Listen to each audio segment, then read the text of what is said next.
Hey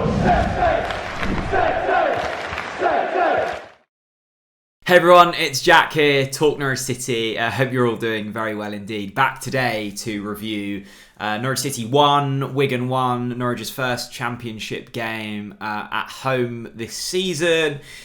Didn't quite go the way that we were hoping it to, but nonetheless, Norwich City's first point and first goal of the season, so probably steps in the right direction. I think what better way to kind of outline the story of the match than take a look at the statistics from the game. A big thank you to OneFootball for sponsoring our review content this season. Over 70% possession, 22 shots on goal compared to Wigan's 6, 4 shots on target for Norwich City. Just in all areas of the pitch, dominated the game. And you can read so much more on the OneFootball app. The link to download it is down in the description. Interesting as well to see that Marcelino Núñez was given the player of the match, voted by the fans. Over 600 votes. The next closest was James McLean on 64 and Max Aarons on 41. So a dominating performance in terms of the player of the match vote on OneFootball. And you can also watch and stream games on there as well.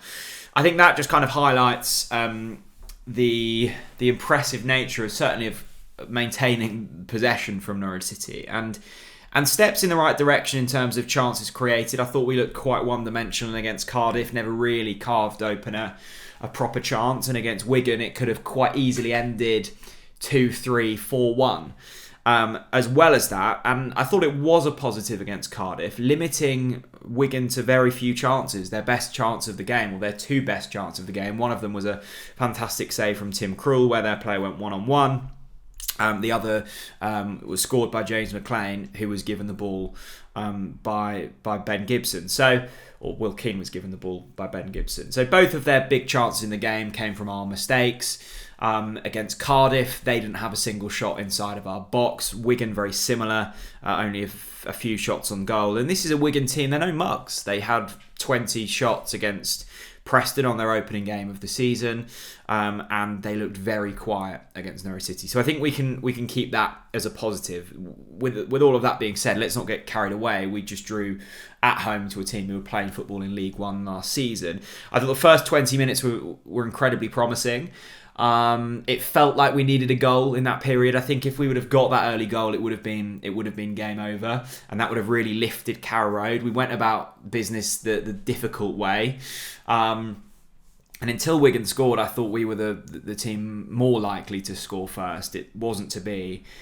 It was a really poor bit of play from Ben Gibson, who I don't think had his finest display in a Norwich City shirt. I think he'll be the first to admit that. I'm not 100% sure whether he was completely match fit. I think the suspension to Grant Hanley probably accelerated his return back to the football pitch much quicker than he would have hoped. With that being said, there's no excuses for what that kind of bit of play that led to the Wigan goal yesterday. I still remain confident that on paper we have one of the best defences in the Championship. The fact that you can lose Grant Hanley and bring in Ben Gibson, I think, is incredibly positive. I think the big worry from the game wasn't performance, wasn't anything like that. It was to do with Dimi Anulis, who looked like he was on the receiving end of a real horror tackle. And at time of recording, I'm yet to hear the extent of the kind of time he'll face on the sidelines. But at first glance, it looked really nasty. So best wishes to Dimi Anulis, who I thought up until that point was very good, and certainly is the best left back at the football club. Let's talk about the goal. Max Aarons, I thought, had a really solid performance, and I think both him and Todd Cantwell, you can tell the levels that they're operating at when they go up against Championship opposition. I thought Todd was I'm not going to say exceptional, but had a good performance and looks like Todd of old. He buzzes about the pitch, he wants the ball, and as I said in my Cardiff review, I think that Dean Smith rates him really highly. It looks like most of the attacking phases go through Todd Cantwell, and often you will create chances when he does that. He's got a brilliant ability to hold the ball, move with the ball, and pull defenders out of position. And we saw that with the goal. It allowed so much space for Max Aarons down the right side, who eventually scored. And on Max, I thought he had a really, really good game. Defensively sound. I think that's probably the criticism of Max when he has a poor performance defensively. Sometimes sometimes leaves you wanting more. Didn't do that yesterday. Sniffed out every single chance that sort of came his way, and so good going forwards as well. Of course, got the goal. Should have won a penalty. I'm not going to go too deep on the refereeing because we kind of know the standard at this level and it's not good enough. But I'm a big believer that these things even out over the course of the season. Norwich City should have had a penalty yesterday. I think the one on Max was the big one. I don't think any of the others were really too much to write home about. The Sargent ones were no, not for me. And to be fair, at first glance, I didn't think the one on Max was a penalty. So to be fair to the ref, like he's got that. I think it was Tom Naylor, was it? His challenge, he did get the ball, but he also then basically got the whole of Max's leg. He cut it. And according to Todd Cantwell and Max Aarons on Twitter, who replied to the screenshot we posted, they thought it was very much a penalty. Of course they would. But it was a really nasty challenge. Norwich should have had a penalty there. We should have won the game. We didn't. I'm not going to get too stuck into refereeing decisions.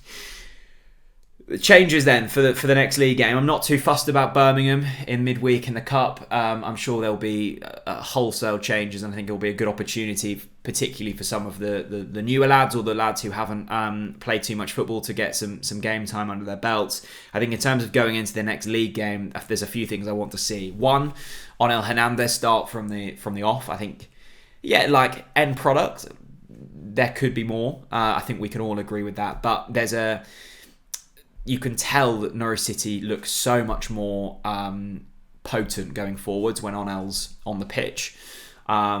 Just puts defenders on the back foot, and I think that's really important. And I've been impressed with Onel since he's returned from loan. I think Marcelino Núñez had a really promising debut.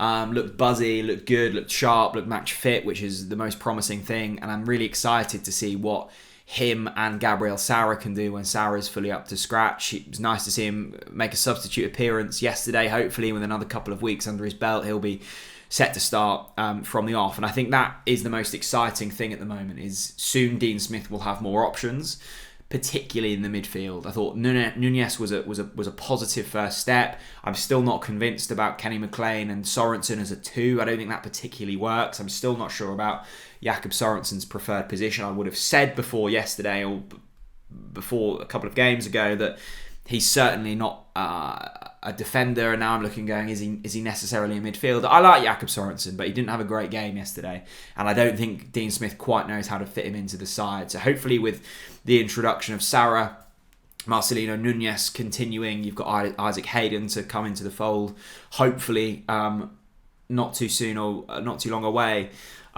So you've got options there. And then the other big question is Jordan Hugill, because I kept hearing his name at Carrow Road yesterday. He had a fantastic pre-season. I know it's never too wise to read into that, but he will be clucking for some game time. And the more time that goes that Timu Puki's not scoring, he'll be going, Gaffer, like, I did it in pre-season. I did what you wanted me to do.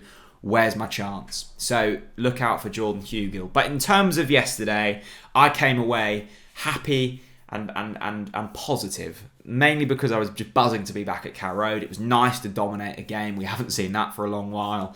And I think if we put in more performances like yesterday with a couple of little tweaks here and there, a few players to come into the fold who either are injured at the moment or not match fit, I think we'll start winning football matches. You can't go too long creating that many shots on goal without scoring more goals than we did yesterday.